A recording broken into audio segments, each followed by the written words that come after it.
Today we try and make a food plot for goats that's going to sustain them past just hay. And we don't even know how to. That's how I'm gonna go. So we've already picked up this. Are you done? I was about to say something. So we've already picked up the seed we want to use, and we got a deal on this spreader. And we also got some cultivators, some handheld cultivators that we all found yesterday. So we got past all that. So now we're gonna go till up the land a little bit, or cultivate the land a little bit in this big pasture. Here I come. Sorry if you catch me in my bra. I'm so glad you act like you like me. I hate you. I hate you with a passion. So the reason we're doing this is because we are actually running out of forage for our goats.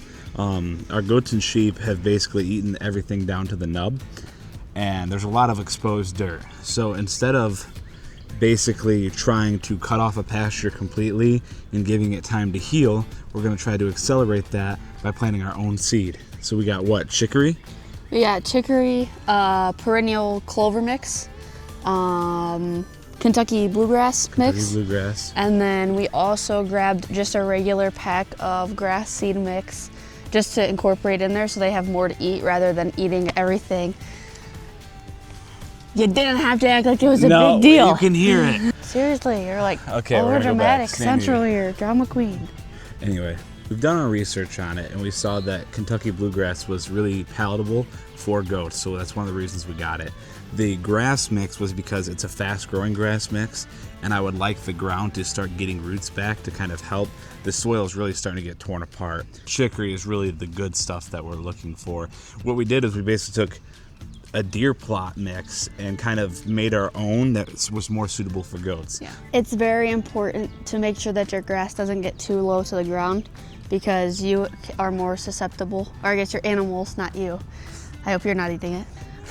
Your animals are more susceptible to getting worms, and then you have a whole bunch of vet bills, and it's much more important to put the money into getting them good food rather than paying for it in the long run. Right now, we're gonna get our cultivators, our hand cultivators. And a lot of the times people use them for what? Your dad used them for? Gardening, like getting the weeds out of the garden.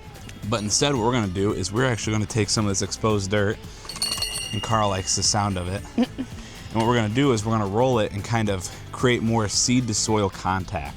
That's a big thing. I used to plant plots across the country, but I've never planted a plot for goats. And I know seed to soil contact is huge. Unfortunately, we don't have a working tiller at the moment. So this is why we're calling it a poor man's plot, is because we're gonna be using a hand cultivator, which is 35 bucks. Yep. The seed was about 80 bucks. And then the spreader was 45 bucks. So what in total? A little over 170? I don't know, I'll put the total somewhere. But the spreader was a little unnecessary. You could have definitely got something cheaper, but. Yeah, there was $10 spreaders, things like that. You can save. We're kind of in that mid-range, I would say. So we're gonna get to doing this whole acre here, and you can come with us. Okay, what I'm gonna do is I'm gonna follow Carl for a second so she can explain the real depth of what we're doing. And she matched her shirt with her cultivator. Yeah, it was all a plan. So here's your cultivator. And what we're doing is tearing up this soil right here to get good seed to soil contact. Now you can see some of the grass is coming up, but a lot of it's staying. And we're just gonna walk around doing this in a lot of spots. It's kind of a workout. I had 2 cupcakes before we came out here. Should have had 0. I tried telling you. Watch your posture, otherwise you're gonna be hurting for certain. Hurting for certain.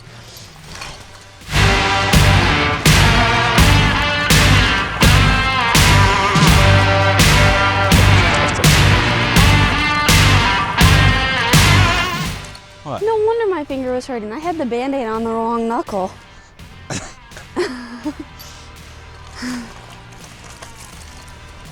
I also just want to say, Carlin just had a baby like a week ago, and she's out here doing this.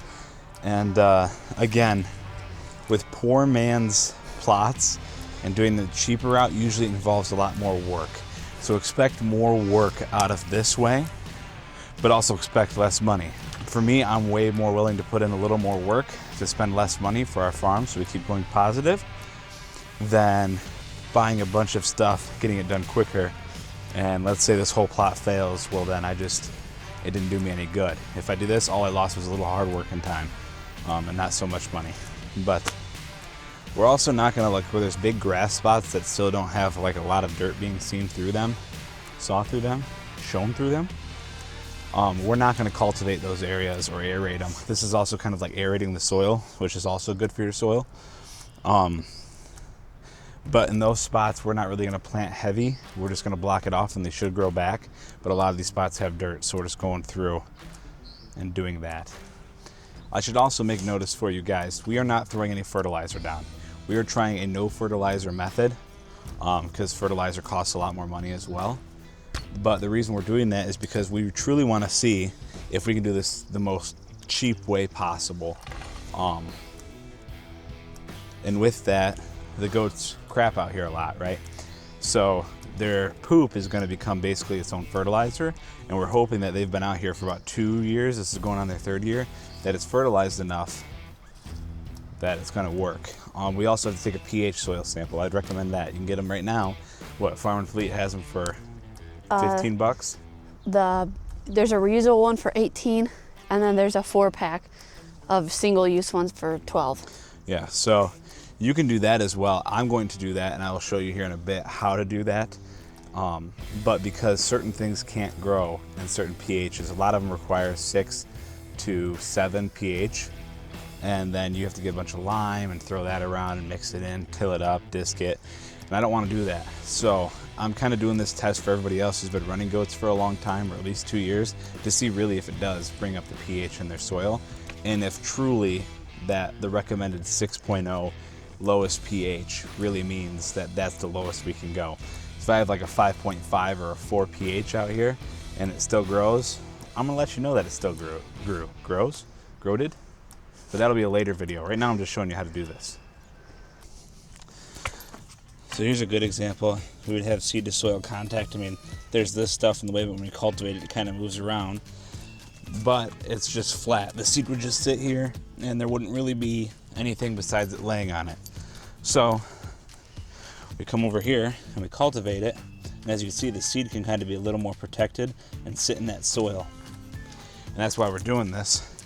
We're also doing this on a Sunday. It's supposed to rain next Friday, and so we're doing this almost a little less than a week before the rain, and then we're going to plant on Tuesday. We're just going to spread it around on Tuesday, so then I'll have Wednesday, Thursday, and hopefully rain Friday. Yeah. And basically that's because I work, otherwise I would plant it the day before or the day of the rain is supposed to come, so that way the birds have the least amount of time to destroy it. But we have to do what we have to do, and a lot of people that do this stuff have a job, so they have to work the same schedule like I do, which is why I try to make it as real and honest as possible. So that's our little schedule here. We're gonna go back to cultivating. She's excited. The other reason that it's very important to cultivate the ground and to get it all torn up is so that if you were to put your seeds down, say like the day before, 2 days before, and they didn't have time to sink in yet, if you have the ground all torn up and there's more fluctuation in the ground levels, then you have less of a chance of the rain washing your seeds away, especially if it's a heavier rain and not just a sprinkle.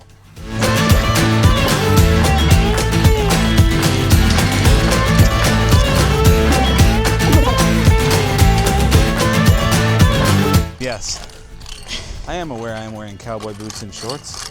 Don't judge me. I'm wearing cowboy boots on sweatpants. That is true. I did not know it was this hot out here.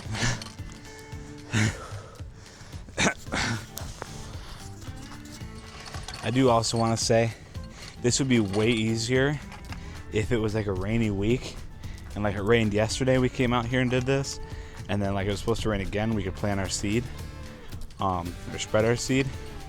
But it has been, it's actually been a very dry spring for the past 2 weeks.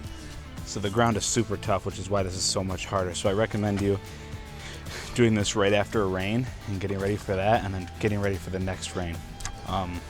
Like back-to-back days of rain would be great with a little break in between. Oh, it is, I'm sweating. I'm sweating too. Have it. Nasty. But yeah, that's kind of the best option. that we think. We haven't tested it. Again, this is our first plot. Also, it's April. I didn't say that. It is April 13th right now. And this stuff is all recommended planting in April. Is what it said. Well, the grass seed can be planted anytime in the spring to summer. But anytime between April and June. Well, depending on where you live. Yeah, you got to know your pH and all the other stuff. But based off your climate and the temperatures in your area. We're kind of taking a shotgun method of this, really. Yeah. So we hope it works out.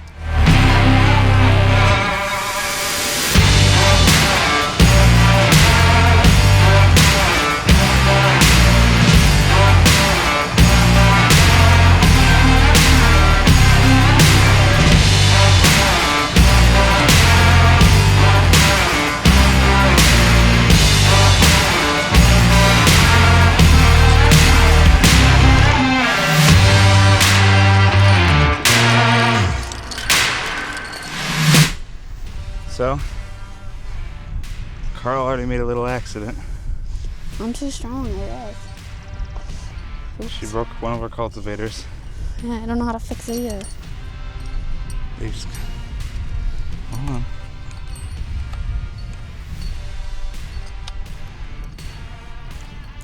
Fix my cultivator. So basically, these cultivators, they have it so you can replace these or change how you want it. If you just want 2 on the end, if you want all 3, we want all 3 to get the most coverage. But all they do is unscrew and pop off, and I guess we vibrated it off. Guess I'm too jacked. It's okay to be jealous. I am absolutely jealous of you. You should be, because yours is still in one piece. I tightened mine yesterday. Sounds like excuses. We're making progress. You're not putting this in the video. Get to work. That is so ugly. I hate this.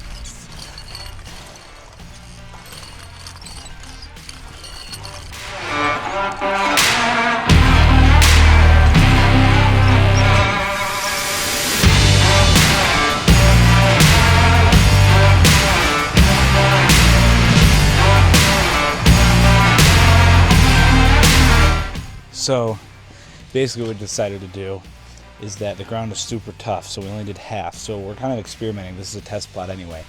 So half of it's cultivated and half of it isn't. And we're going to see if it really makes a difference. We're going to test it out. It's our plot. It doesn't hurt you. And you get to learn from this. So what we're going to do is mix it now with the research on this stuff. We're just going to try to mix it all in. Get some of that blue. Get some of that chicory on the bottom and up top. That is a lovely mix of color. Got some blue up here. And I grab a handful and I have all different seeds. So that's nice. What do you think, babe? Looks great. Yeah, I know. I did it myself. I'm just mixing it in by hand. So again, I can't stress this enough. This is a test plot. We are completely shotgunning it, trying to give you the cheapest way to create your own plot for your goats without having to buy all the disc and the tilling and everything like that. So that's what we're doing this for. So like the cultivator, if this works without using the cultivator, then that's an extra $30, or you buy 2 of them, $70 that you won't have to use. You know, this is $80 a seed, and it should cover an acre from the math we did. Plus the spreader, like I said, there's cheaper hand spreaders, but this is all a test. I'll make that clear. We are not professional food plot people.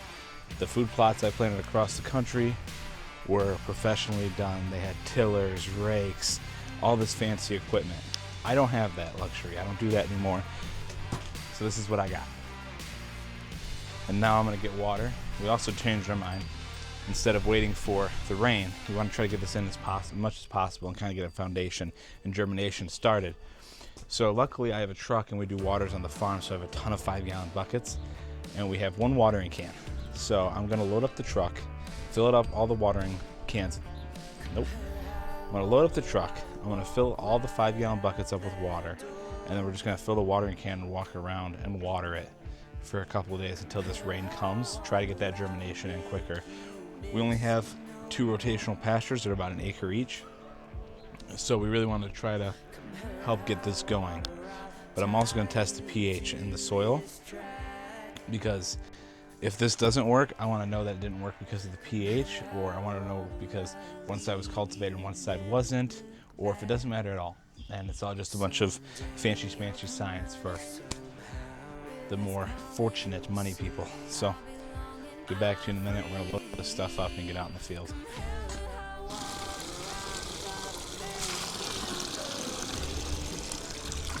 So we got the spreader here for the pasture and all our water. And basically we got to find the right setting because we use different mixes.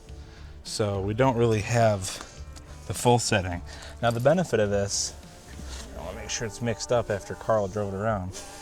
The benefit of this thing has an edge guard. And the edge guard off means it'll spread 5 foot wide.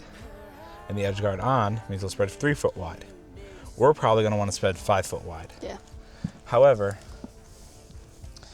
let's start, I don't know if it's opposite or what. So, what you're gonna do is we're gonna walk out here. Don't press the thing yet.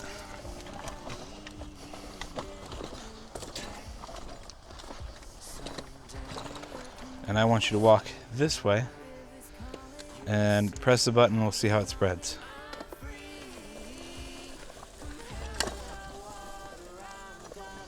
Try 4.5.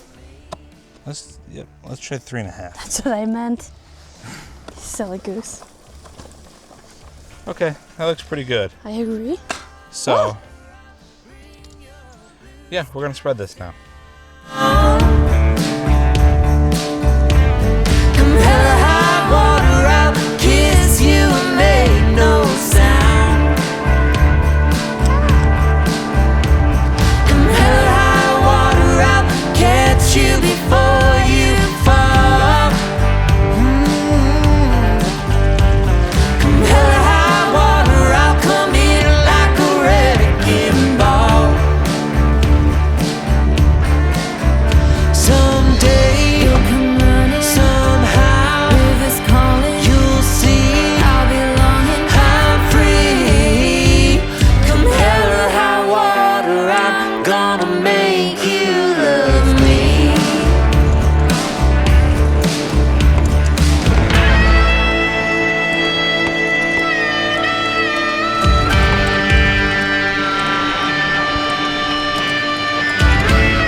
Almost out.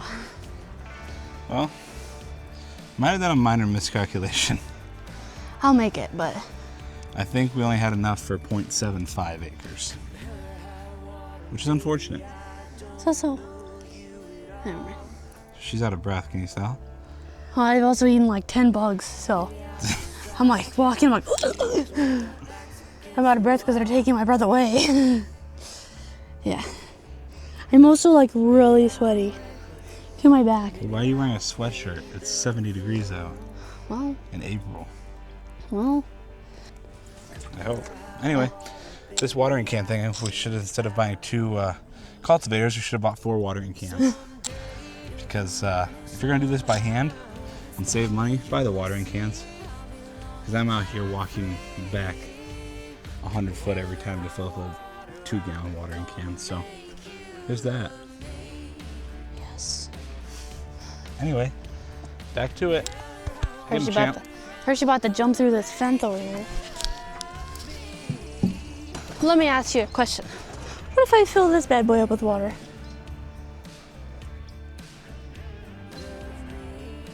I don't know. Let's try it. Do you think that would work? So, on the Scott's manual, it did say use it for anything. So we're gonna try anything with this water.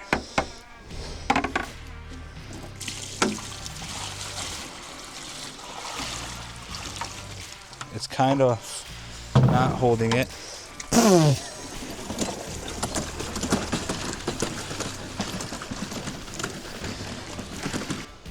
So anything was kind of an overstatement. It doesn't work for water. And I made a giant mud pit right here. But it kind of worked. Once I took off with it, it started kind of dripping behind it. So I don't think it's gonna work in the long term. No. But it kind of worked. So I'm kind of impressed. Anyway, we're gonna water this and then let it sit. Yeah. Hopefully it germinates. Look at. Not sponsored. This is delicious flavor right here. Get the blue. Delicious. Absolutely delicious. That one was actually not water. That one is flavored tea. So It's delicious. It really is. I just had to do that for fun. now I'm gonna be sticky. That's a great flavor. I love that flavor. Best flavor yet. This is my favorite flavor. Yeah. I didn't want to wear it, but I didn't like it that much. So we've now come up with a new way we're gonna do this. I am going to be driving this around and she's gonna dump water in the back of the tailgate and have it drip around because the watering can was taking too long. You ready, babe? Yeah. Don't go too fast, I'll fall over. And we figured this might work better. Hold on.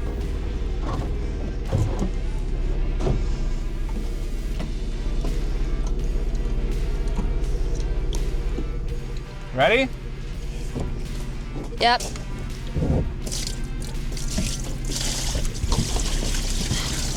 Is it working?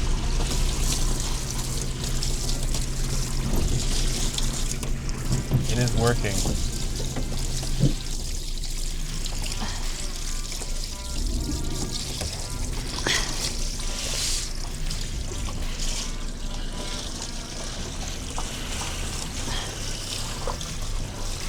I'm watching it. I'm gonna show your camera. It is actually working.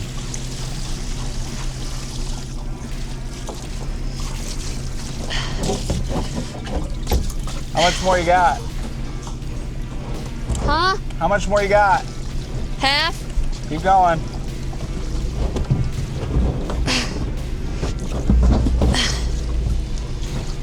I'm a gnat's out.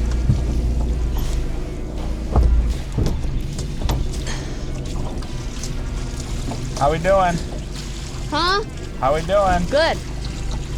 It's really working.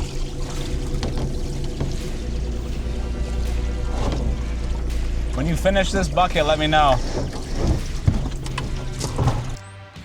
So now we're out here and I'm about to test the pH of the soil. And you'd say, well, Brandon, why did you plant if you don't know the pH? This is a test plot anyway. We're gonna see if it can grow no matter what the pH of the soil is. We didn't till, we didn't disc anything, none of that. So this is a test plot to see if this stuff will grow, just spread out a little bit. Like I said, one side is cultivated by hand and the other side isn't. So we're gonna see either way. But anyway, so the instructions on this for this rapid test, this is what I got, the digital soil meter. Here it is. It comes with instructions. And basically, I gotta remove the top 2 inches of the surface soil first. So that's what we're gonna do. Is right here where there's a lot of traffic. That's what we're gonna do. So here we go.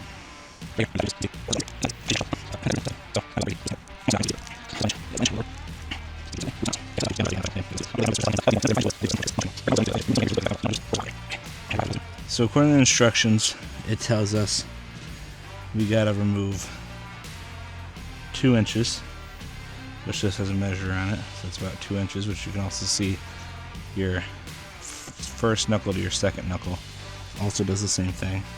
It's exactly 1 inch. And then it tells us we have to dig down and loosen up to 5 inches. So that's what we're doing now.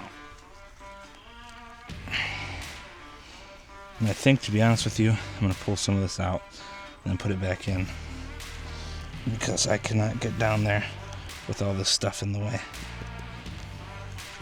Anyway, the next step says take this little pad here and get all the oxides off here. If you've used it before, I'm just going to do it to be safe. And don't get the bullet tip. Okay, now I got the distilled water. I'm going to pour it in here, make a muddy mess, and then test the pH again and wipe it off. That's what I'm going to do.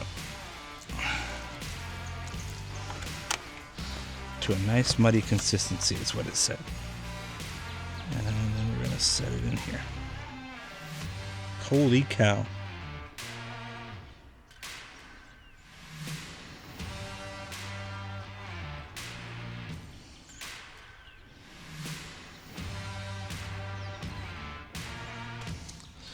So we got our final reading of 6.7. Again, can't show you, it's getting dark and the screen isn't that bright. I had to use a flashlight to actually be able to see it. But I filled in the hole. 6.7 is good. I like having a 6.7 reading. A lot of things grow between 6 and 7. So 6.7 is, I would say, pretty good. Not many things grow over 6.7. Not many things grow over 7. And not a lot of things grow under 5.5 from this reading. And all the stuff I planted required a 6. I think it was like 6.0 to 7 or 6.5 to 7. So this reading here, it's kind of where the middle ground of traffic is. So take that with a grain of salt. I don't know how much that affects the deeper part of the soil. I've only been in here for 2 years, but it's good that I'm seeing a 6.7. And in a later video, we'll show you if this worked or not. If no planting, half cultivated, half uncultivated, if it really makes a difference.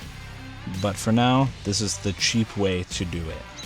And it's a test plot, so you're going to have to bear with me on that. Anyway, thank you for watching, and hope you like redneck science.